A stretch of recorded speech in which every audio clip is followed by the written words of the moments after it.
सर्वविस्वन्यस्तपादपद्मायते वामहस्तालोलवेदशास्त्रायते ज्ञानसूर्यायते दत्तरूपायते श्रीवेणुगोपालकृष्णाय वन्दनम् श्रीवेणुगोपालकृष्णाय वन्दनम् श्रीवेणुगोपालकृष्णाय वन्दनम् శ్రీదత్తవేదము అక్షర ప్రసాదము జీవుల స్వాతంత్ర్యము.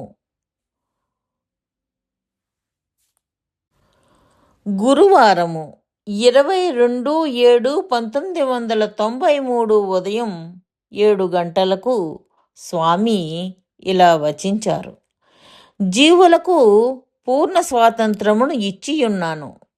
వారి వారి బుద్ధ్యానుసారముగా కర్మల చేయుచుందరే కాని నేను వారి చేత కర్మలను చేయించి సర్వమునకు నేనే కర్తనగుటలేదు. కొందరు అజ్ఞానము చేత వారి కర్తృత్వ బాధ్యతను నాపై పెట్టుచున్నారు. జీవులను జగత్తును సృష్టించినది నేనే కాన నేను సర్వకర్తనే. కానీ జీవులకు బుద్ధినిచ్చి మంచి చెడులను ధర్మశాస్త్రముల ద్వారా అవతారముల ఉపదేశముల ద్వారా చెప్పుచున్నాను. జీవులు మంచిని గాని చెడును కాని అనుసరించు స్వాతంత్ర్యమును జీవులకే ఇచ్చియున్నాను. కాన వారి మంచి చెడు కర్మల కర్తలు వారే కాని నేను కాను. ఆయా కర్మల ఫలములను అనుభవించు ఆ జీవులే భోక్తలు కాని నేను వారి కర్మఫలముల భోక్తను కాను. ఇంతేకాదు, ఒక జీవుడు ఏమి చేయబోచున్నాడో కూడా నాకు తెలియదు. తెలుసుకొనలేక కాదు, తెలుసుకొని ఇష్టము లేదు. ఎందువలననగా తెలుసుకున్నచో వారి కర్మలను చూచి వినోదించు అవకాశం ఉండదు. ఒక నాటకము కథ అంతయు ముందు తెలిసినచో దానిని బాగుగా వినోదించలేవు. కథ తెలియనిచో ఆ నాటకమును చూచి బాగా ఆనందింతువు. బాగా వినోదించు ఆనందించువాడే రమించువాడగు రాముడు.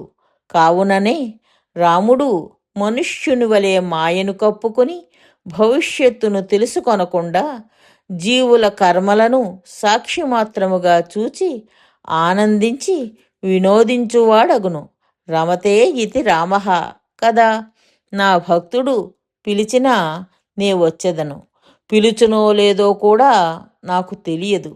పిలవని వానిని చూచుచుందునే తప్ప వానిని చేరను. పిలువగనే వచ్చి రక్షింతును.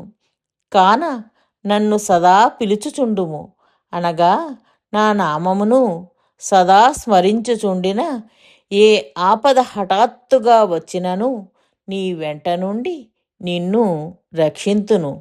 నేను కర్తను, నేను భోక్తను. నేను కర్తనుగాను, నేను భోక్తనుగాను. ఎట్లు? నేను కర్తనే.